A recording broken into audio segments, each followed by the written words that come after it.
I'm Denise and I'm standing in the East Ward for Hamilton City Council and I'm standing with the rates control team.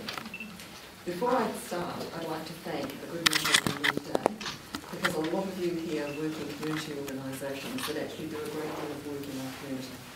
So thank you, and also thank all the volunteers that are involved and make this community one that cares for its people. I suppose I'm lucky to a great deal, in a great extent, because being on the Well Energy Trust, I get to come and visit a good number of the community organisations. And recently I saw a saying on one of the walls of a recent community meeting, and it talked about building on the strength and wisdom of the community. And I think that's very important. So whatever council or local government is involved, it needs to do that too, it needs to support you. In terms of the various things that I've seen, and I must say I have been inspired by a number of initiatives that community organisations have started, and often very little funding, based largely on the use of volunteer services. One of them I've seen is at Enderley, when a man was telling me how every morning the children arrive and they give them breakfast, and they walk these children to school in a walking bus. And when they first started, the parents who were drinking at that time in the morning waved to the children as they passed. And after a very short period of time, the parents were dressed and walked with their children to school. They were starting to change behaviour. And that's all we can hope for in terms of poverty.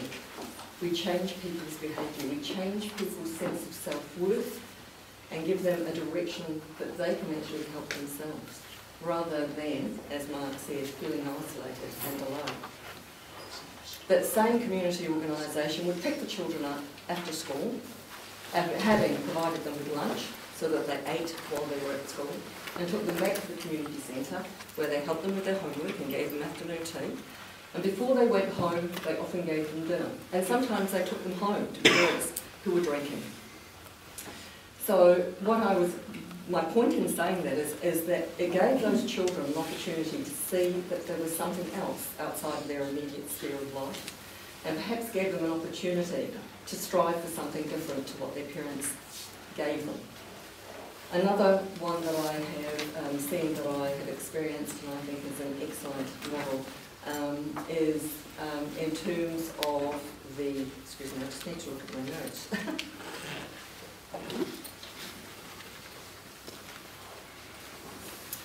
Oh, sorry, it's not so much that I've experienced, it's in the provision of healthcare. I mean, you may have just recently seen in the newspapers that the Christchurch is offering a community health centre which is actually free, which I think is a great opportunity to provide free healthcare to people.